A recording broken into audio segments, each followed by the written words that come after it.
Diante do que temos visto esses dias, a liturgia desses dias, eu rapidamente fiz uma... A gente não tem o que fazer, ficar imaginando coisa, né? E eu pensei no filho pródigo. O filho pródigo que saiu de casa rico, poderoso, abastado. E tempos depois, anos depois, voltou. Ele voltou. E voltou como? Voltou maltrapilho, cabisbaixo, com um discurso de arrependimento muito grande para dizer ao pai, que só falou um pedaço, não falou tudo. Ou seja, miseravelmente o filho pródigo voltou. Jacó, ele saiu apenas com um bastão na mão. Jesus no Evangelho hoje vai dizer que nem um bastão é para levar. É para ir despojado. Porque para fazer a missão que ele quer que façamos tem que ser despojado como ele, que despojou-se até da sua condição divina e tomou a forma de servo, né? Jacó, ele vai com um bastão. E ele também volta. E ele volta como? Ele volta forte, robusto, rico, senhor, muitos filhos. José também foi.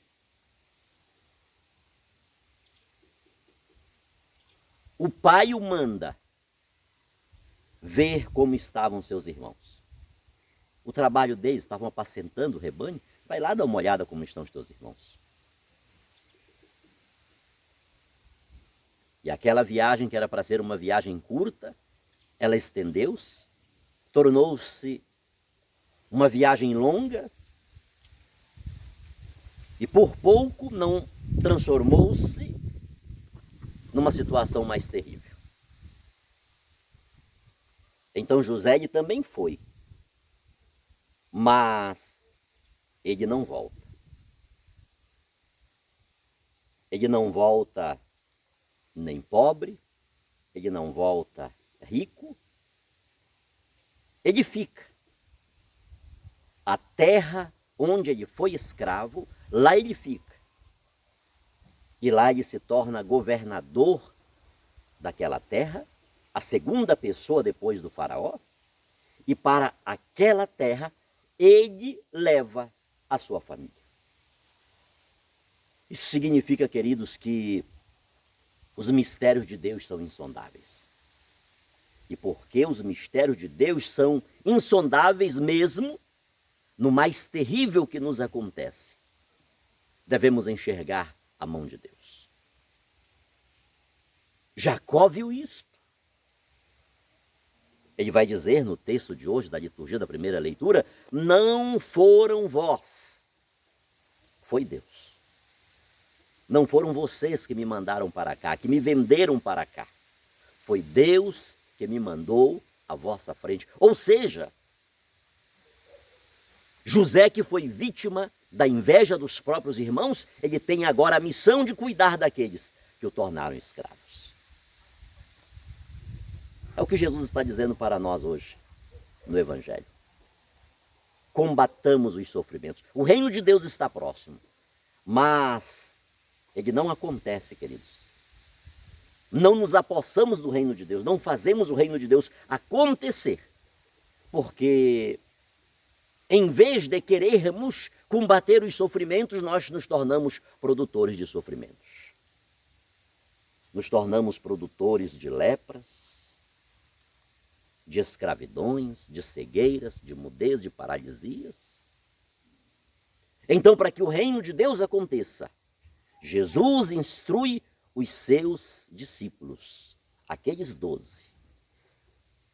Ele diz, olha, vocês curem os doentes, purifiquem os leprosos, ressuscitem os mortos, expulsem os demônios.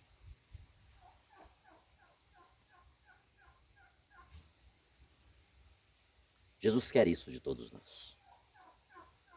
Vamos parar de escravizar os nossos irmãos. Vamos parar de oprimir. E você sabe que isso acontece onde se fala tanto em Deus, de reino de Deus, de amor a Deus e ao próximo. Nós literalizamos tanto isto, que Jesus, eu não estou dizendo que Jesus ele não pode curar, Deus não pode curar a pior lepra, ressuscitar os mortos, meu Deus, isso é fichinha para ele. Mas nós literalizamos isso tanto, levamos isso ao pé da letra, que a gente esquece e a gente nem reconhece os demônios que nós criamos, as lepras, as doenças, as mortes. Quantos de nós somos verdadeiros assassinos? Quantos de nós? Porque matamos sem nenhum escrúpulo. O reino de Deus está próximo. Onde que o reino de Deus pode estar? Como o reino de Deus pode estar? Num lugar onde tem tanta paralisia, tanto demônio, tanta cegueira, tanta doença, e ninguém faz nada? Uns estão aí no seu bem bom, e os outros não têm nada para forrar o estômago. Isso é sério, queridos. Jesus continua dizendo, o reino de Deus está próximo, e é muito fácil dele acontecer. Não tem nenhuma dificuldade, é facílimo. Basta que tenhamos um encontro com Deus, como teve Mateus, como teve Zaqueu. Eu dou metade dos meus bens aos pobres. Mas o que é que tem acontecido, queridos? O que é que tem acontecido? Tudo bem, eu vou, mas eu vou primeiro fazer o meu pé de meia. As pessoas ficam divididas. Ou melhor, divididas não, porque a missão cai para baixo. O que ela leva em consideração é a sua vida. É tudo aquilo que Jesus disse que não era para levar. A missão cai. E o status, a vida forte, a vida poderosa, é isso que interessa para aqueles que querem fazer, que querem não, que se metem a querer fazer a missão de Jesus Cristo. Se pelo menos estivessem divididos entre uma coisa e outra, mas não, não é isso. Não há um equilíbrio. A missão já há muito tempo. O que tem que prevalecer é isto que Jesus disse: não façais, não leveis.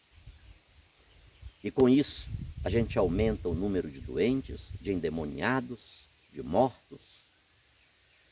Que Deus nos abençoe, que Deus nos guarde. Amém.